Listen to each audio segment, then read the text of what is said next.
Hi guys, welcome to another Pokemon trading card game video, and this is the last one that I'm recording before I go on my break, so by the time this video goes up, I will actually be back from my break, so that's awesome. Anyway, today we have a video of a match between Haley on your left and Dustin on your right. And honestly, I can't remember if I've ever videotaped Dustin before. I don't believe I have, so this is actually, if I am correct, the first video that both Haley and Dustin have played on. Excuse me, something stuck in my throat. It's a little cold here. Anyway, so there's always some sort of, I wouldn't call it a fear, but there's some sort of discomfort when being videotaped, because then you've just got an eye watching every single thing you do, and if you make a mistake, everyone will know about it. More and more often, people are very uncomfortable with being seen on camera, or especially during live streams. If it's pre-recorded like this, they seem to be more okay with it. I'm seeing a Manectric EX and an Yveltal on Dustin's side, and didn't see what Haley put down. So it looks like Dustin is playing a Manectric Yveltal deck. Very fun. Manectric seems to be pretty popular right now because of its Mega Manectric's Turbo Bolt attack, which deals 110 and attaches 2 energy to the bench. Yeah, and oh, we see a Pumpkaboo from Haley's side, so it looks like she is playing Night March. This should be a very fun match. I'm looking forward to seeing who wins. Dustin's going first. That's good for him and good for Haley. She wants to go second with Night March. We see the Darkness energy go on to the Yveltal EX, not EX, just regular Yveltal.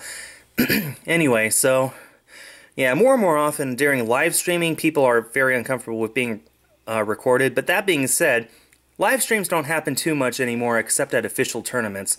The people who often do live streams are just so busy with other projects now. It's just really hard. I would live stream myself, but I don't have the means to. So, yeah, because the local league I go to doesn't have Wi-Fi, and even if it did, I would need the proper equipment, and I don't have thousands of dollars to waste on that. And it would probably be thousands, just to get the best high-quality equipment possible. We do see the Ultra Ball from Dustin, getting rid of a Megaphone and something else, getting an Yveltal EX, and that's an EX, not a small one. Right now, he's having a pretty explosive start. If he were going second, he could, I think he'd win here because Pumpkaboo is weak to Dark. Think about that. Oblivion Wing does 30, Pumpkaboo has 60 HP, so 30 times 2 is 60. And we saw a Juniper there. We're going to see, he has a Darkrai EX in his hand. No reason not to bench it. But he's not going to, he's just going to pass. So Haley drew a Grass Energy from the Emerald set, EX Emerald, so pretty energy there. And, well, what else does she have? She has Colress, she has Battle Reporter. That's a pretty good card to have in a Night March deck. You almost always want to have a very small hand because you'll want to be playing down as many resources as possible all the time. So Battle Reporter is actually a pretty good card to tech in there.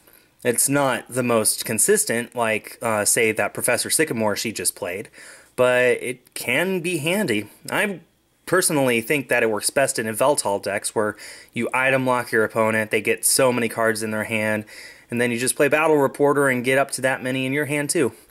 Anyway, she did get a Joltik off of that.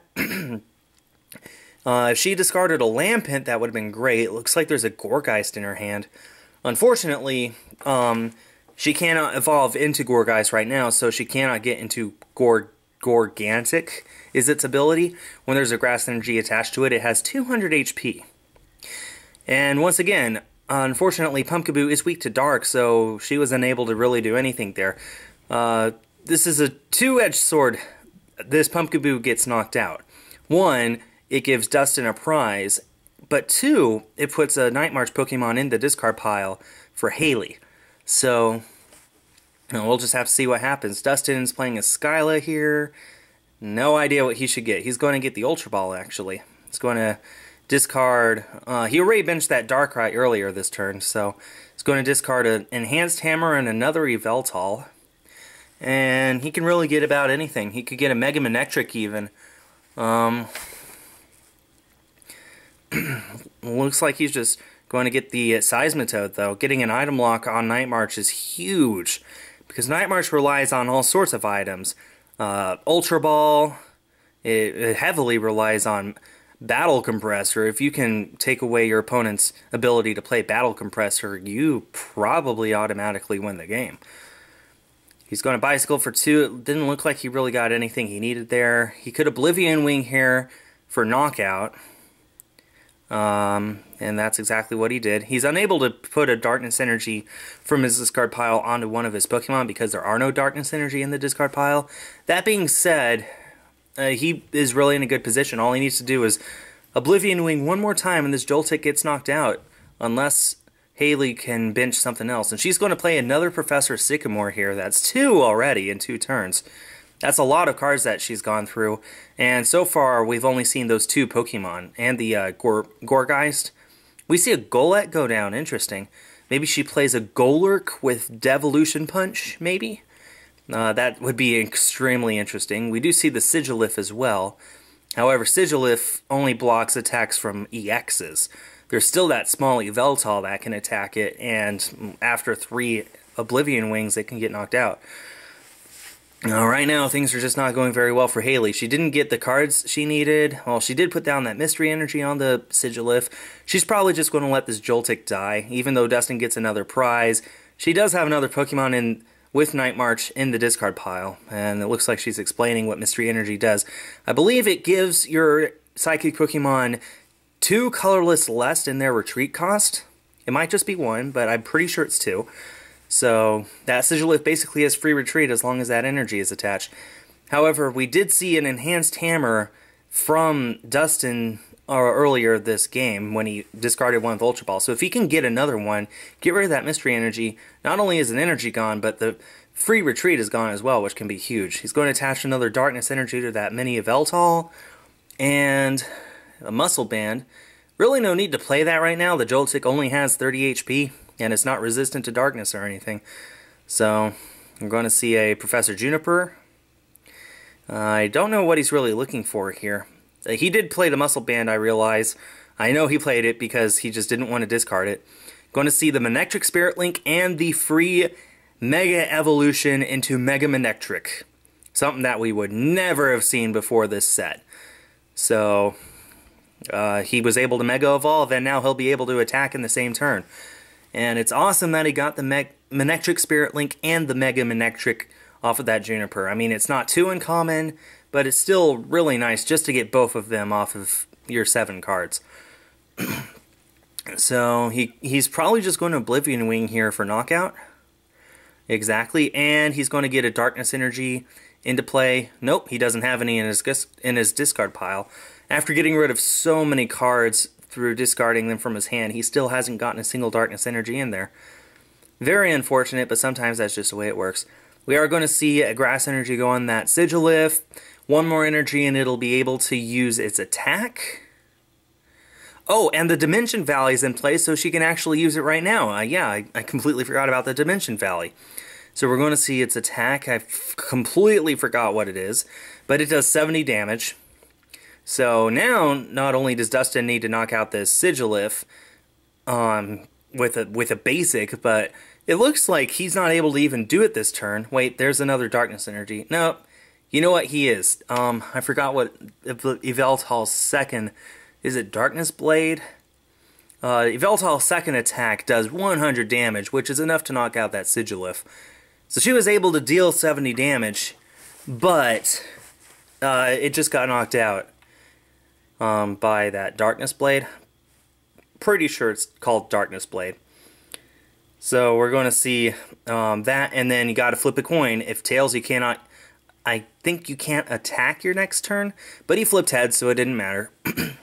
So Haley's going to promote that Golett, bench a Joltik. She has a Rainbow Energy in her hand. That's not something she wants to play down, though. Well, it looks like she's going to. She needs to put 10 damage on the Joltik for the Rainbow Energy. There we go. So now Joltik's down to just 20 HP. And she's just going to have to pass. And the Golett, I believe, is weak to Psychic and not Dark. I could be completely wrong, but, well, maybe it's not even weak to either. I don't know. Golett is kind of a fun Pokemon. In the games, it's, you know, Ghost and Rock type. So in the TCG, it could be weak to almost anything. I don't really know what it's weak to. It might be weak to fighting, of all things, or resistant to fighting. We see the double colorless go on to Seismitoad, and we just see the Darkness Blade for knockout. No, that was Oblivion Wing, so it must have been weak to Dark. So then we see another energy go on to Joltik. We're going to see a Night March, and thanks to weakness, I believe that Yveltal is going to die here, but it's just too little too late, because that Seismitoad's going to come up and just Quaking Punch for knockout.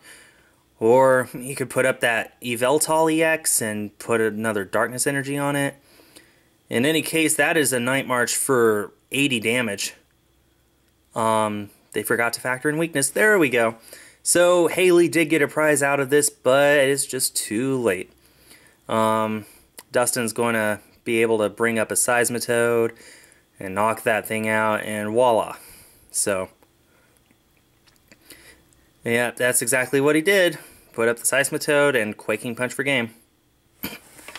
So, hope you all enjoyed this video. Thanks to Haley and Dustin for being willing to be featured in it, and that about does it for this round of TCG videos. Thanks everyone for watching, and stay tuned for more.